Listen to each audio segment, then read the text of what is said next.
పెద్ద సినిమా అనుకుంటే నాకు తెలియదు ఇంత పెద్ద సినిమా తీస్తాడు. మూవీలో కురుక్షేత్రాన్ని మహాభారతాన్ని అంటే గ్రాండ్ ఎక్స్పీరియన్స్ అయితే అవుతాం. ఇప్పటి వరకు మనం తెలుగు సినిమాలు ఎవరు అలాగైతే చీబీలో ఫస్ట్ డే నాగశ్విన్ చూపించబోతున్నాడు. నేను ఏమనుకుంటున్నానంటే ప్రాజెక్ట్ కే అంటే ప్రాజెక్ట్ కల్కి కాదనుకుంటున్నా, ప్రాజెక్ట్ కలి అనుకుంటున్నాను. నేనైతే నాకు తెలిసి కలి అనేది యాస్కిన్ ని కంట్రోల్ చేస్తున్నాడు అనుకుంటా. దాని ప్రకారం విష్ణువ్యాసుడు మహర్షికి అనే సుమతికి విష్ణుమూర్తి యొక్క 10వ అవతారమైన కలికి అనేది అలాగైతే జన్మిస్తారు. మన పురాణాల్లో అయితే అలాగున్నది. Hello guys, welcome back to our channel సినితాజ్ టీమ్. This is Sai. నిన్నే మనకి కలికి నుంచి సెకండ్ ట్రైలర్ అయితే వచ్చింది. చూసాక నాకేమనిపించింది అంటే మాత్రం మైండ్ పోయింది. అసలు నాగశ్విన్ అయితే ఏదో గట్టిగానే ప్లాన్ చేస్తున్నాడు. అసలు జూన్ 27 గురించి అయితే నేను చాలా రేగర్గా వెయిట్ చేస్తున్నాను. ఈ వీడియోలో నాకు కనిపించిన కొన్ని హిడెన్ డీటెయిల్స్, నేను మూవీ యొక్క స్టోరీ ఏమనుకుంటున్నాను అనేది ఈ వీడియోలో డిస్కస్ చేద్దాం. ఇది మొత్తం నా ఒపీనియన్ స్టోరీ అనేది ఇది ఉంటుందని నేను చెప్పను. మూవీలో ఇది నేనేమనుకుంటున్నాను అనేది నేను చెప్తున్నా మీకు అంతే. ఏ మూవీ యొక్క ట్రైలర్ చూసినా కానీ బాగుంటాయి, ఈ మూవీ అయితే చూడాలరా అనిపిస్తుంది. కానీ ఈ మూవీ యొక్క ట్రైలర్ చూస్తే మాత్రం first day first show confirm థియేటర్లోనే మిస్ అవ్వకుండా చూడాలనిపించింది గైస్ నాకైతే. ఈ ట్రైలర్ చూసాక మనకి ఒక 3 hours అయితే మాత్రం ఒక డిఫరెంట్ వరల్డ్ అయితే ఎక్స్పీరియన్స్ అయితే కన్ఫర్మ్ అవ్వబోతున్నామని నాకైతే అర్థమైపోయింది. నాగశ్విన్ అయితే మనల్ని అయితే ఇందులో అయితే డిసప్పాయింట్మెంట్ అయితే ఏమీ చేయడం మాత్రం గట్టిగా ఒకటి అయితే ప్లాన్ చేసాడు అబ్బా థియేటర్లో. మనం ట్రైలర్ చూసామనుకో, నాగశ్విన్ అయితే ప్రతి క్యారెక్టర్కి ఒక ఇంపార్టెన్స్ ఇచ్చారు. అలా సపరేట్గా ఒక ఎమోషన్ కూడా ఉన్నది. వీళ్ళు ఎంతకున్నారులా కూడా మనకి ఎక్కడైతే అనిపించలేదు.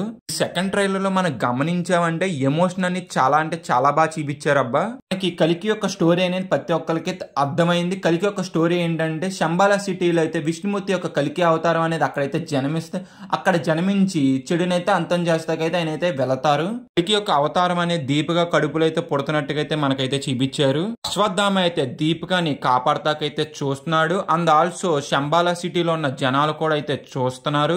వాళ్ళ శంబాలా సిటీ వాళ్ళ చనిపోయినా కానీ దీపికని అయితే కాపాడాలనుకుంటున్నారు. 2 ట్రైలర్లు గమనించామంటే భైరవ క్యారెక్టర్ అనేది సెల్ఫిష్ గా ఉండదు. తను ఒక్కడే బాగుండాలనుకున్నా ఎవరు ఏమైపోయినా తనకైతే సంబంధం లేదు. దీపికని ఇంకా కాంప్లెక్స్ కి అయితే అప్ చెప్పాలనుకుంటాడు ఇంకా భైరవ.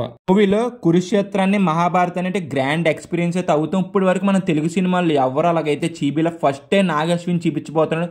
ఎలా చూపిస్తారు నేనైతే రేగర్గా వెయిట్ చేస్తున్నాను. అసలు మీరంతా వెయిట్ చేస్తున్నారు కింద అయితే కామెంట్ చేయండి.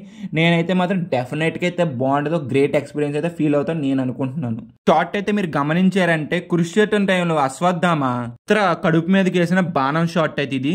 దీని తర్వాత కృష్ణుడి చేతిలో అశ్వత్థామ అయితే శపించబడతాడు.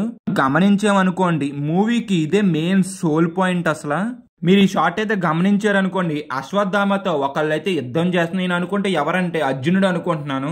ఆ క్యారెక్టర్ ప్లే చేసేది ఎవరని మనకి సరిగ్గా అయితే తెలియలే. కానీ మూవీలో విజయ్ దేవరకొండ దుల్కర్ కూడా ఉన్నారని చెప్పాడు. నాకు తెలిసి వాళ్ళిద్దరిలో ఒకళ్ళైతే ఈ క్యారెక్టర్ అనేది కన్ఫర్మ్ అయితే ప్లే చేస్తారు. గమనించామంటే భైరవాకి ప్లస్ అశ్వత్థామకి అయితే ఫేస్ ఆఫ్ అయితే ఉన్నది. అది కూడా 2 సార్లు. ఒకటి ఏంటంటే దీపికని శంబాలా సిటీకి తీసుకెళ్ళాక, ఇంకోటి అంటే దీపికని శంబాలా సిటీకి తీసుకెళ్ళినప్పుడు.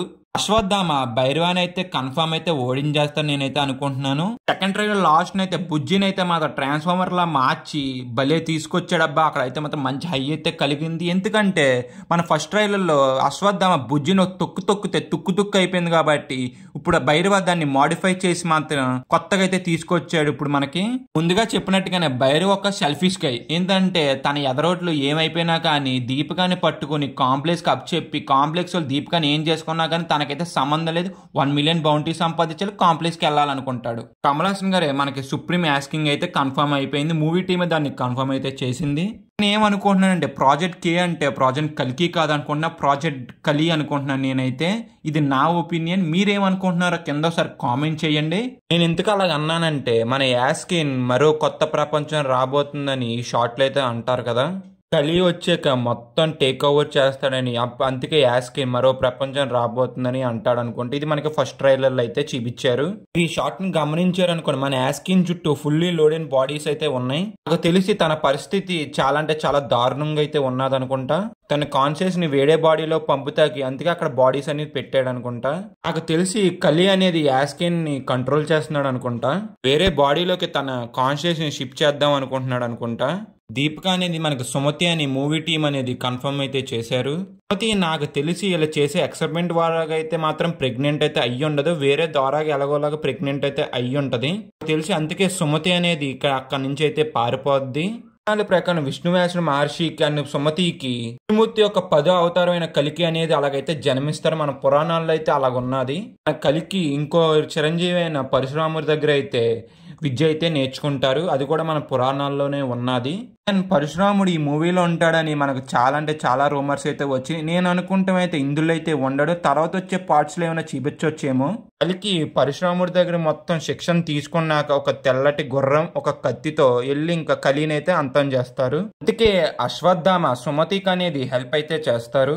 యుద్ధంలో అశ్వత్థామని తన ఫాదర్ అయిన ద్రోణాచార్యుని అనేది ఓడిస్తాం అనేది చాలా అంటే చాలా కష్టం. కృష్ణుడు ఒక ఐడియా అయితే ఇస్తాడు. కృష్ణుడు ధర్మరాజుకి ఒక శ్లోకం అయితే చెప్తాడు. వెళ్ళి ద్రోణాచార్యుడికి అయితే వెళ్ళి చెప్పమంటాడు. అశ్వత్థామ హతః పుంజరా, దాని అర్థం వచ్చి ఏంటంటే ఏనుగని. ధర్మరాజు లాస్ట్ వర్డ్ అనేది కొత్త స్లోగా అయితే చెప్తారు. అందుకే ద్రోణాచార్యుడు ఆ వర్డ్ అనేది వినడు. ధర్మరాజు ఎప్పుడు అబద్ధం చెప్పడు కాబట్టి అందుకే ద్రోణాచార్యుడు వినేస్తారు. అప్పుడు నమ్మేసి తన కొడుకైన అశ్వత్థాముడు చనిపోయాడు అనుకుంటారు. అప్పుడు ద్రోణాచార్యుడిని ఓడించేస్తారు. క్లిప్ ని మనం అయితే ట్రైలర్ 2 అయితే చూస్తాం. చూసిన అశ్వత్థామకి అయితే చాలా అంటే చాలా కోపం వస్తుంది. తర్వాత ఇంకెంతో జరుగుద్ది స్టోరీ అనేది. ట్రైలర్ లో గమనించారు అనుకోండి, దీపిక శంబాలా సిటీకి వచ్చాక అక్కడైతే వర్షం అయితే పడుద్ది. ఒక గొప్ప విషయం జరుగుతుంది అనేది ఒక సైన్ అది మనకి. భైరవ ఫస్ట్ ఫైట్ అయితే అశ్వత్థామ అయితే ఓడిపోతాడు. ఆర్మీ కూడా వచ్చి శంబాలా సిటీలో అయితే ఫైట్ చేస్తుంది.